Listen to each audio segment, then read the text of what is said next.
आज हम quadratic equation को पढ़ेंगे और क्वाड्रेटिक इक्वेशन का जन्मदाता श्रीधर है। तो सबसे पहले हम लोग इसके पहले पढ़ चुके हैं द्विघात बहुपद। द्विघात बहुपद का डिफिनेशन क्या था कि यदि ए बी सी वास्तविक संख्याएं हैं, यदि ax² bx + c का कोई भी रूप हो उसे द्विघात बहुपद कहते हैं। उसी प्रकार द्विघात समीकरण का डिफिनेशन हो जाएगा कि यदि ए बी सी वास्तविक संख्या हो, यदि a is not equal to 0 तो ax² + bx + c के किसी भी रूप का समीकरण द्विघात समीकरण कहलाता है। तो द्विघात बहुपद और द्विघात समीकरण में थोड़ा सा अंतर यही है कि ax² bx + c ये हम लोग का द्विघात बहुपद है। इसी में खाली हम लोग ax² + bx + c = 0 लगा देंगे कि हम लोग का द्विघात समीकरण होगा। अब द्विघात समीकरण के प्रकार, द्विघात समीकरण दो प्रकार के होते हैं।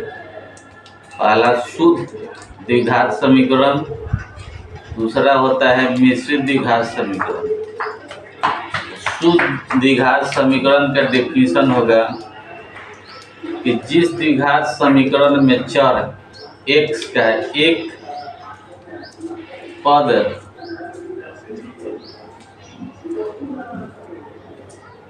हो उसे द्विघात समीकरण का, इसका जो व्यापक रूप होता है तो इसका व्यापक रूप जो शुद्ध द्विघात समीकरण का ax² + c = 0, इसको हम लिख सकते हैं 16x² = 49। ये हम लोग का शुद्ध द्विघात समीकरण का है। या दूसरा एक ले लेते हैं x² - 16 = 0, ये द्विघात शुद्ध द्विघात समीकरण है। सेकेंड जो है मिश्रित द्विघात समीकरण, जिस द्विघात समीकरण में चर x का एक घात वाला पद भी हो उसे मिश्रित द्विघात समीकरण कहते हैं। तो इसका जो होता है व्यापक रूप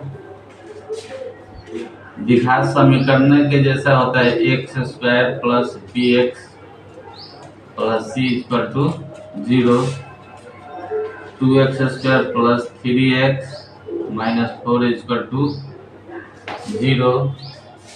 ये मिश्रित द्विघात समीकरण है। अब इसके बाद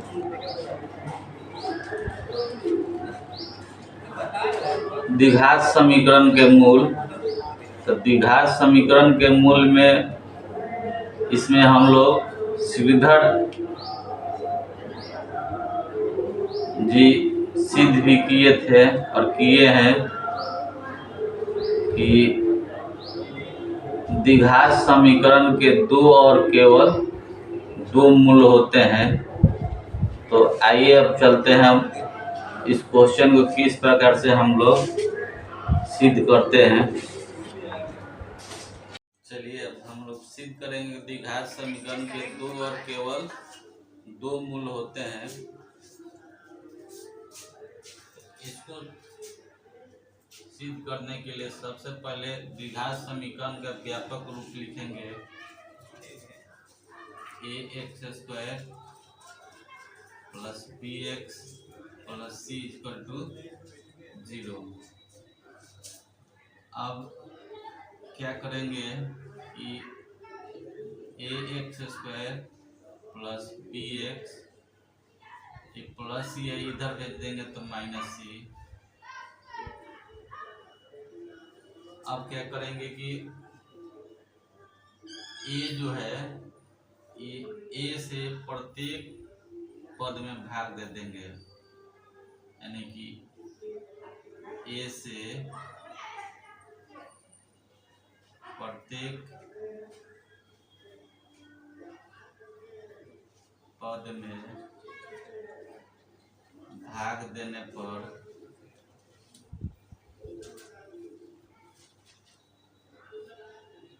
भाग देंगे तो क्या होगा, a x square by a b x by a minus C by a से कट गया, क्या बचा x square plus B x by a equal to minus C by A. X square इसका आधा कर देंगे, यानी 2 into 1/2 into b x by a. अभी हम लोग को बी बाई 2a खाली जोड़ देंगे, खाली घटा देंगे, equal to minus C by a. अब इतना बराबर फॉर्मूला हो जाएगा ए प्लस बी का होल स्क्वायर, माइनस है इधर आएगा तो प्लस हो जाएगा बी बाई 2a का square minus C by A X plus B by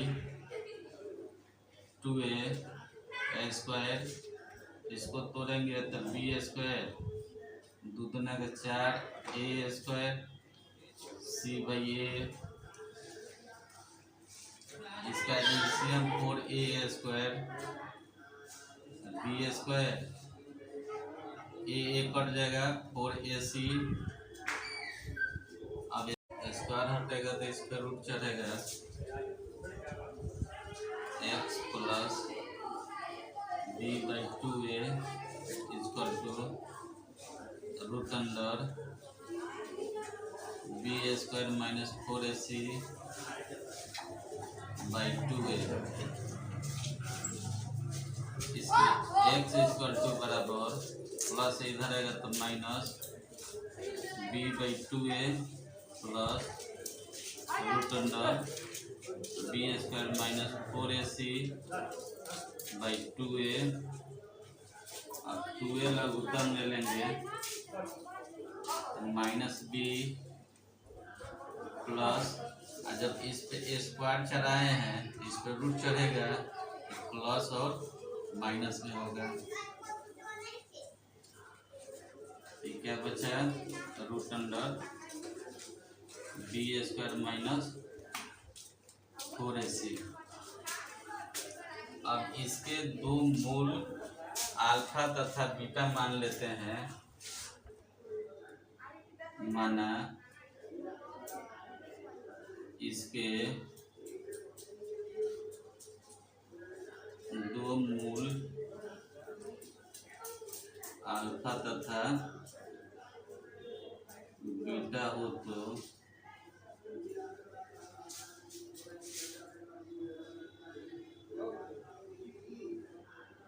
alpha equal to